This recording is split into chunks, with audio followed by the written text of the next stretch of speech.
Bed wetting एक ऐसी condition है जहां पर बच्चों को ये प्रॉब्लम बहुत ही आम या कॉमनली देखने को मिल जाती है, लेकिन बच्चों के साथ साथ एडल्ट्स में भी ये प्रॉब्लम होती है। तो आज की इस वीडियो में हम बेड वेटिंग के बारे में ही जानने वाले हैं कि आखिर बेड वेटिंग होता क्या है और इसके क्या सिम्टम्स हैं या इसके कॉजेस क्या हैं वो जानेंगे, और बहुत ही अच्छी होम्योपैथी मेडिसिन के बारे में हम इस वीडियो में जानने वाले हैं। तो मैं हूं डॉक्टर दीप्ति और आप सभी का मेरे इस यूट्यूब चैनल पे बहुत बहुत स्वागत है। अगर आप मेरे इस वीडियो को पहली बार देख रहे हैं और अभी तक आपने मेरे चैनल को सब्सक्राइब नहीं किया है तो नीचे सब्सक्राइब का बटन है, उसे प्रेस करिए। बाजू में ही बेल आइकन है, उसे प्रेस करना ना भूलिए। तो चलिए शुरू करते हैं और जानते हैं कि आखिर बेड वेटिंग होता क्या है। बेड वेटिंग जो है उसे हम नॉक्टर्नल एन्यूरिसिस भी कहते हैं मेडिकल टर्मिनोलॉजी में, जहां पर accidentally release of the P हो जाती है, यानी कि आपकी पी जो है रिलीज हो जाती है ड्यूरिंग द स्लीप या नाइट के टाइम पर। तो ऐसी कंडीशन को ही हम बेड वेटिंग कहते हैं। मोस्ट कॉमनली छोटे बच्चों में, टीनेजर्स में, चिल्ड्रंस में ये प्रॉब्लम आमतौर पर देखी जाती है। अगर 7 ईयर्स से छोटा बच्चा है तो उनमें ये प्रॉब्लम अगर होती है तो इसमें कोई कंसर्न की बात नहीं है। टॉयलेट ट्रेनिंग देकर उनकी इस प्रॉब्लम को सॉल्व किया जा सकता है।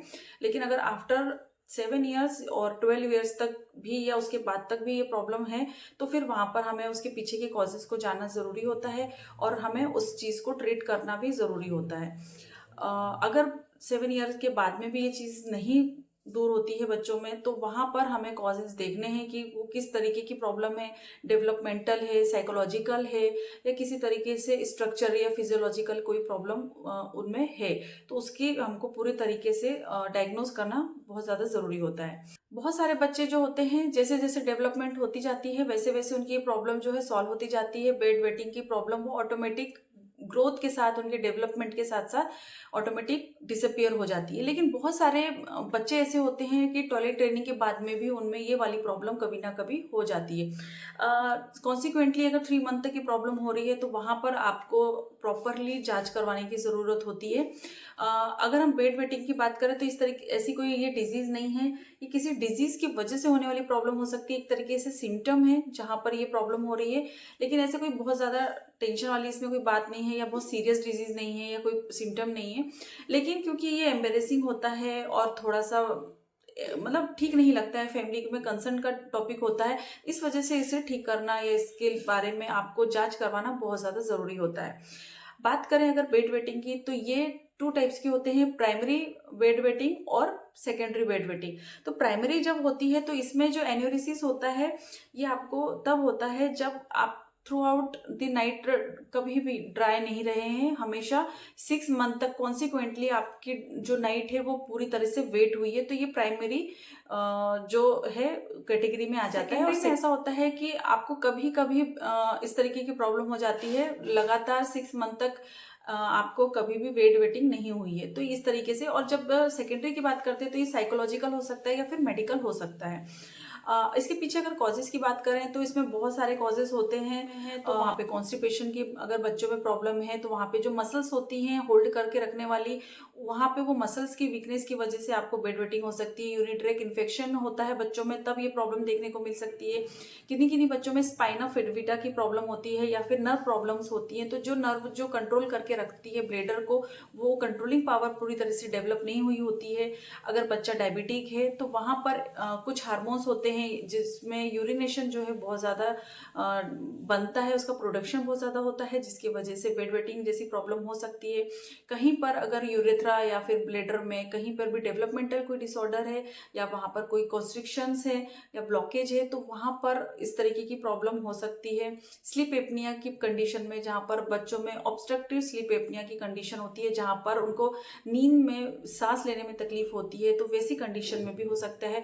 और एक ADHD जो कंडीशन होती है बच्चों में, इस वजह से भी उनकी जो यूरिनरी प्रॉब्लम है या फिर पी जो नाइट टाइम में वो कर देते हैं, तो ये उसके पीछे कुछ कॉजेस हो सकते हैं। तो एडल्ट्स में भी कुछ कॉज होते हैं, जैसे कि जेनेटिक्स हो सकता है, जहाँ पर उनकी फैमिली में कभी किसी को इस तरीके की प्रॉब्लम रही हो या पर्सनल कोई बिहेवियर रहता है किसी किसी पर्सन का, तो उसके अकॉर्डिंग ये प्रॉब्लम हो सकती है।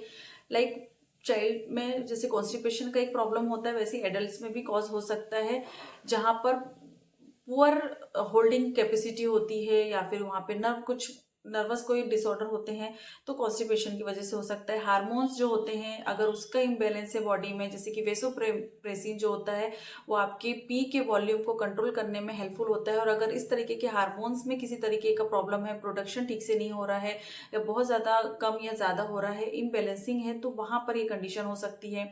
अगर आपकी ब्लेडर की कैपेसिटी बहुत ज़्यादा कम है, ब्लेडर का साइज कम है, तो वहाँ पर भी इस तरीके की कंडीशन हो सकती है। कई बार ऐसा होता है कि आप बहुत ज़्यादा गहरी नींद में सो गए हैं, कोई आपने बहुत ज़्यादा ड्रीम अगर देख लिया है, बहुत ज़्यादा थके हुए हैं, कभी आप बहुत ज़्यादा डिप्रेशन में, एंजाइटी में रहे हैं, तो उस कंडीशन में भी आपको इस तरीके की प्रॉब्लम हो सकती है। साइकोलॉजिकल और इमोशनल डिस्टर्बेंसेस जो है मेजर कॉज हो सकते हैं। कुछ मेडिकल कंडीशंस होती हैं, जैसे कि सिकल सेल अगर पेशेंट को है तो वहाँ पर न्यूरोलॉजिकल चेंजेस होते हैं किडनी में या फिर ब्लेडर में, कुछ एब्नॉर्मलिटीज होती है, उसकी वजह से भी ये प्रॉब्लम हो सकती है। तो इस तरीके से कुछ कॉजेस होते हैं जो आपको नॉक्टर्नल एनोरेसिस के दौरान देखने को मिल सकते हैं। डायग्नोस करने पर प्रॉपर्ली आपको पता चल जाता है। तो ये थे बेड वेटिंग के बारे में थोड़ी सी जानकारी और उसके कुछ कॉजेस के बारे में। सिम्टम्स यही होता है कि नाइट टाइम में आप पी कर देते हैं जिस पे आपका कोई कंट्रोल नहीं होता है, और टॉयलेट ट्रेनिंग के बाद में भी अगर इस तरीके की प्रॉब्लम हो रही है तो थोड़ा सा कंसर्न का सब्जेक्ट होता है। चलिए आगे बढ़ते हैं और जानते हैं होम्योपैथिक ट्रीटमेंट के बारे में। तो होम्योपैथी में बहुत अच्छी होम्योपैथिक मेडिसिन है जो बच्चे बड़े दोनों ही ले सकते हैं, जो बेड वेटिंग की कंडीशन में काफ़ी ज़्यादा इफेक्टिव होती है। बेड वेटिंग में हम आज दो मेडिसिन के बारे में बात करेंगे जो कि काफ़ी इफेक्टिव होती है। सबसे पहले होम्योपैथिक मेडिसिन जो है वो है इक्विजेटम। बच्चों में अगर हम दे रहे हैं तो 30 पावर की 2 बूंद बच्चों को आप ग्लोबुल्स के साथ दे सकते हैं, या फिर आप थोड़े से पानी में मिलाकर भी बच्चों को दे सकते हैं। दिन में 3 बार आपको इस मेडिसिन को देना है। इसमें सिम्टम्स कैसा होगा, तो वो होता है involuntary urination during the sleep in the children. इसमें प्रोफ्यूज होगी यूरिनेशन, बहुत ज़्यादा क्लियर होती है और वाटरी यूरिन होती है। इसमें किसी भी तरीके का पेन नहीं होता है ड्यूरिंग यूरिनेशन, और बच्चा जो है अनअवेयर होता है, वो यूं ही पास आउट कर देता है और उसे बिल्कुल भी पता नहीं चलता है। ये कंडीशन जो है नाइट में वर्स होती है, जब बच्चा बहुत ज़्यादा गहरी नींद में होता है, ड्रीम में होता है, तब ये सपने देखने के दौरान बच्चा जो है अनअवेयर होता है और पी पास आउट कर देता है।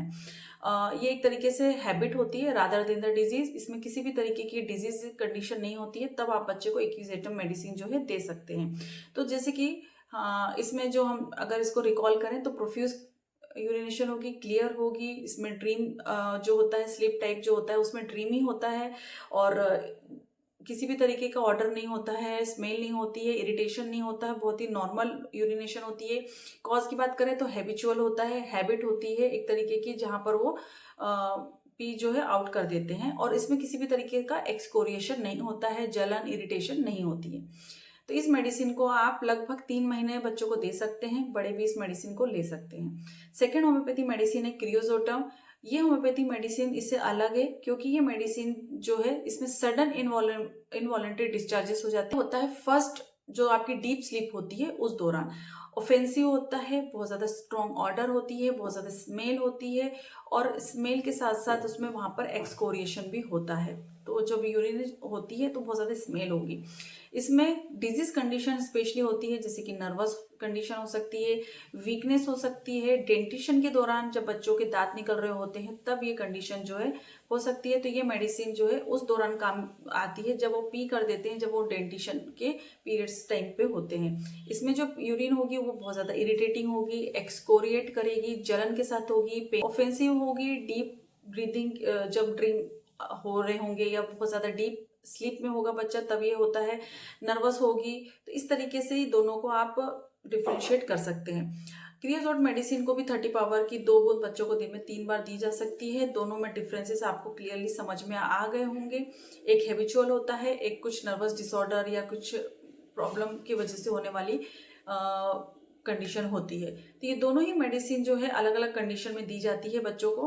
दोनों ही मेडिसिन को लगभग 3 महीने तक आपको जरूर लेना चाहिए। अगर अच्छे रिजल्ट मिल रहे हैं तो आप उसे थोड़ा सा कंटिन्यू भी कर सकते हैं। तो ये थी आज की वीडियो बेड वेटिंग के बारे में, नॉक्टर्नल एन्यूरेसिस के बारे में, जो कि बच्चों में बहुत ज़्यादा इफेक्टिव होती है, बड़े भी इस मेडिसिन को ले सकते हैं।